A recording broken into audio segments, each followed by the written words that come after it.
നമ്മൾ പന്തെടുത്തിട്ട് ഒരു പൊസിഷനിൽ വെക്കുക. കാലിൻ്റെ ഇവിടെ പന്തിൻ്റെ അടിഭാഗത്ത് കൊടുക്കുക.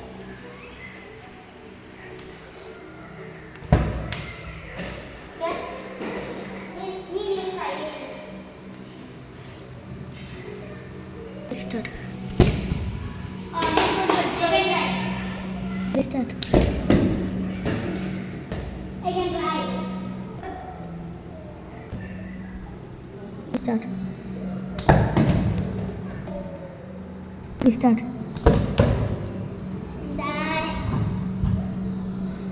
ഇവിടെ ഈ ഭാഗം ബോളിന്റെ താഴ്ത്തുക. ഈ സൈഡ് ഇങ്ങനെ